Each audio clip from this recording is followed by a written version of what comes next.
After years of dedicating himself in the gym, dieting, competing, doing everything, Arnold Schwarzenegger finally gets to work out with Sam Sulek. Oh yeah, come on.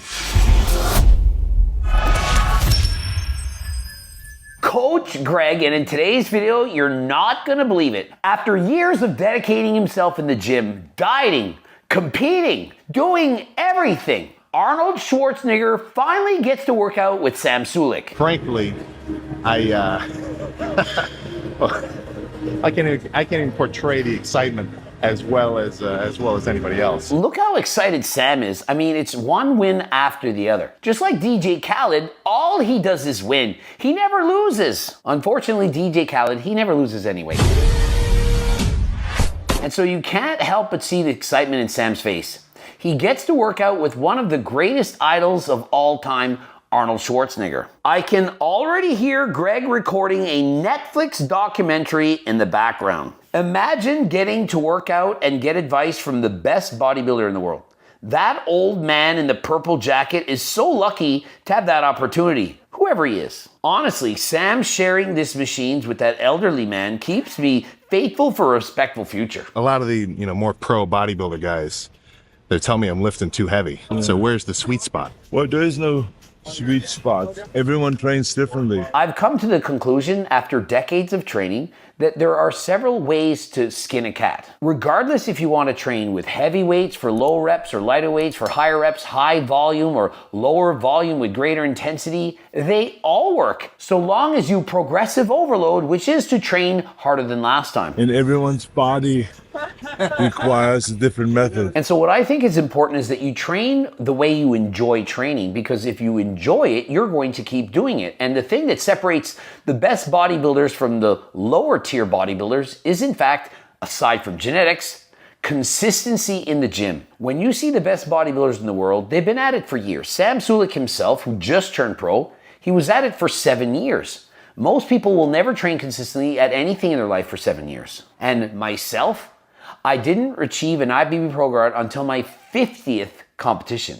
I competed 50 times. I was 35. I first started competing at 18. I was training since 10. And so one of the difference, aside from genetics, is you have to just keep on doing it and giving it your all. I mean, I was Sergeant Dubré in my days who was doing 20 sets of 20 reps bench press. And so imagine 20 sets of 20 reps on the bench. And it worked. Other people, 5 sets. Also worked. People training their full body in their workouts twice a week, like Coach Greg. Other people are training perhaps 7 days a week. Every method can work. Rather than just promoting, because then it's a waste. Yeah, so don't get eyes on you just for the sake of having people watch you. Have it connected to something else. And so Sam does the exact opposite, but essentially does the exact opposite of everyone, and it seems to be working. He doesn't do it for any reason. He's not trying to make any specific amount of dollars in any way. He just posts videos because he loves bodybuilding. When are you gonna get Chris Bumstead in a movie? If people are following in your footsteps, he's gotten the closest. Here's the thing, to be an actor in a movie, you have to enjoy acting. And you also have to be good at it. Chris Bumstead, he's a shy guy. He doesn't like being in the limelight, and it's not something that he would enjoy doing. Now, if he wanted to be an actor, if he was good at acting, absolutely, it would make sense to put him in the movies. But unfortunately, I don't think Chris wants to be a movie actor, and I'm sure many of us would want to see that. I see a lot of the news reporters on bodybuilding, and they're always saying, when's the next Ronnie Coleman gonna show up? Does that mean when's the next guy gonna show up and win 8 Mr. Olympias in succession? Well, the answer was Chris Bumstead, but he chose to retire. You think there'll ever be what would basically be a pumping iron 2 with different people, different style, but one that would actually work. And so here's the thing, you can't simply recreate something that was perfect on trial number 1. Pumping Iron in its time was an amazing movie. It was literally historical. But if you try to recreate it doing the exact same thing, it's not going to work. How often is part 2 of a movie better than part 1? Rarely, if ever. You know, Pumping Iron was based on personalities. Bodybuilding doesn't have right now personalities. This is bullshit. There is no truth to that whatsoever. There are just as many personalities right now as they were in the past, and I do believe a lot more. Why do I think that is? There are more bodybuilders. Do you think there was a magical time in the 70s and 80s where bodybuilders were just more entertaining, where they were more interesting, they were funnier? You don't think we have entertaining bodybuilders right now? We've literally got a 49-year-old bodybuilder, soon to turn 50, talking to you right now, and you're watching him. Red goddamn Doucette. You don't think that I offer any kind of entertainment value that you actually can enjoy watching me talk about certain things? The proof is in the pudding. Over 1 billion views. Sam Sulek posts every single day going to the gym. You don't think he has a personality? Who else? We have Urs Calasensi. We have Larry Wheels. We even have Will Tennyson, who's 100% natural, as well as a host of IFBB Pro professional bodybuilders. It's simply spread out more. Back in the days of pumping iron, there was no social media. You couldn't see bodybuilders on YouTube, Instagram, Facebook, none of that.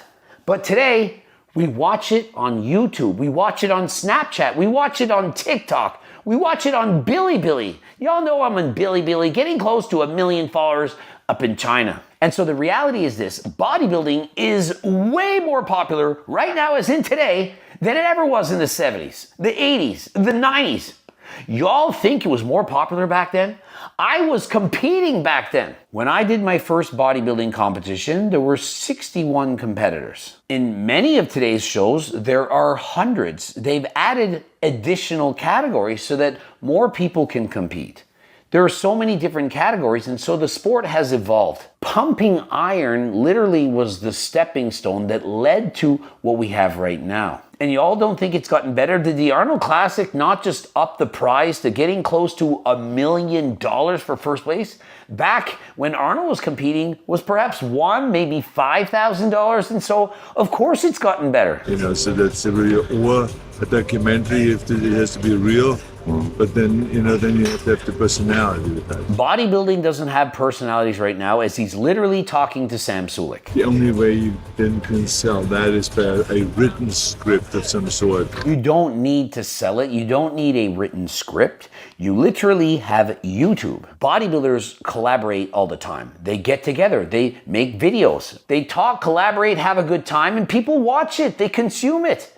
That promotes the sport. Where we're from, Ohio, there's no gyms like this. 90% of these guys who are in here are actually really working out. At all the commercial gyms and the YMCAs and everything, maybe 20%. You know, I've trained at a lot of gyms, commercial gyms, Good Lifes, and various gyms around the world. And I've never been in a gym where only 20% of the people are working out. My experience is perhaps 80% are working out. Most people are working out. Now, if you're talking about going to failure, training harder than last time, then yeah, most people are not training all that hard. But we're literally watching an icon, Arnold Schwarzenegger, who's going through the motions. He's literally training half-assed. And is there anything wrong with that? Of course not. Bro is in his 70s. He still enjoys training. But he's not pushing himself to failure, doing partial reps, drop sets, and so on. And so do you really need to destroy yourself in the gym in order to reap the health benefits of training? Of course not. Cardio, zone 2. Do y'all have to sprint on your bike like Coach Greg trying to win a race? Of course not. You just go and you pedal, you get a light sweat, you get your heart rate up. It's amazing. Lifting weights. If you don't ever want to train a failure, you don't have to. You can leave 5 reps in the tank. It's still better than sitting your ass at home and eating cookies and thinking you need Retatrutide or GLP-1 to lose weight. Like if I'm surrounded by that, it's going to make me more excited. Yeah, that's why I come here. Y'all notice how Sam appears to be just as tall as Arnold Schwarzenegger? Isn't Arnold 6'2"? Sam, I know, is 5'11". Is Sam Sulek been height maxing? Is he losing height-induced shoals, or is Arnold just getting older and more compressed than last time? Fantastic level. That one might be a little too heavy. Do it again. Remember, too heavy. It's not heavy enough. And so Sam, upon barely finishing a set of 10 where he's doing partials, saying, the weight's too heavy. Arnold says there's no such thing as too heavy. It's not heavy enough. And so you can see Arnold, back when he was younger, he was pushing the heavy weights, sometimes perhaps ego lifting in the gym. You made it. Yeah, we just finished. Oh yeah? What'd y'all do? A little back. Oh, okay. Little more, I mean, we were just outside. Oh yeah. Pull down, pull over, row. And out of nowhere, for perhaps 1 in a million chance, he happens to run into Ronnie Coleman himself at the end of his workout. I put a cardio bike in the garage. Because if you go to the gym, that's an extra hour. You just wasted an hour of your day. And so when are we going to get Sam Sulek on Zwift? I mean, does anyone enjoy bike riding who's a bodybuilder more than me? Perhaps it's Sam Sulek. I'm riding perhaps an hour a day, sometimes an hour and 4. It depends. Sam, you got to get a bike and race Coach Greg on Zwift. We'll make it fun. You can ride the bike, you can train, it's motivating, you'll save time. And so in Arnold's footsteps, why not promote Turkesterone? Turk Builder Max, you're all watching the video, you're all fans of bodybuilding, you enjoy going to the gym and putting on muscle, and so why not speed up that process? Remember, there's a money-back guarantee and a $20 gift card. If it doesn't work as well as you want for any reason, I don't care what that reason is, you get a 100% refund and a $20 gift card on top of that. And so try it with no risk. And remember, we've tripled the amount we can finally get in. And so rather than selling out in a matter of hours, you can most likely get it in the shop right now. I know the FDA just released 7 crates of it, and so it's in stock right now. And so if you're interested, code Greg, 15% off. Subscribe, click the bell button, comment to boost the algorithm. Please like the video if you like it. Don't forget to watch any of those 2 booths. I'm here in Montreal watching the F1 for the first time, not FU, F1. And if you're interested in coaching plans by me and my team, you get FaceTime with Coach Greg, unlimited check-ins, you have the training, the diet, everything. And so what are you waiting for? Click the link in the description, apply right now. And until next time, I am out.